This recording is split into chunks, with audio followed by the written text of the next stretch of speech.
Something about when you get sent to the bench by Coach Fizdale, the three guys who have had it done to them, Dodson, Trey Burke, and now Ntilikina, have just come out on fire. But this took a second half. He did play in the first half, and I don't care. That emotion wasn't there. In his second half, the emotion was there. Yeah. That's what you loved, is more of this. Quick decisions.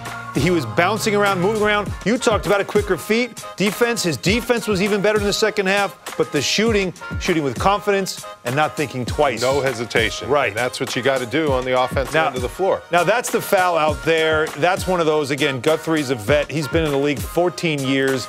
If you know a guy's in foul trouble and he's playing well, you might call it on someone else. Fizdale has to stick up for his player, and as a coach who's a player's coach, he let Guthrie have it. But it really was the charge before that. Yes, on that charge, I didn't get that. I mean, that's a floppy flopperson. I mean, he's getting a call from the league on that one for sure. But that's a bad call, and then it's compounded by give him a break on this one, and he doesn't.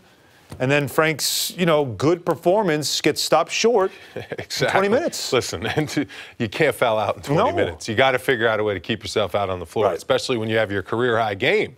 I mean, you just got to be smart. You're too important on the offensive end of the floor with how hot he was to your team and making that comeback, because they were making a comeback thanks to him. But hopefully he can build on this. Consistency has been his issue.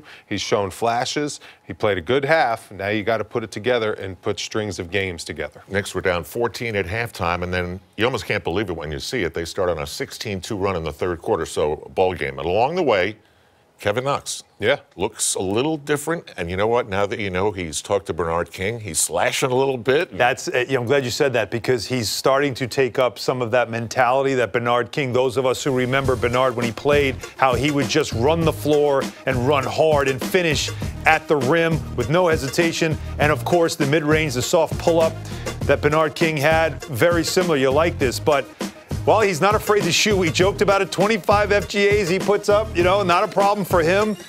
But for him, again, it's the activity, and yes, 15 rebounds as well, the double-double. That's Bernard King. That's a Bernard King stat line, right? A double-double with 15 rebounds, the scoring.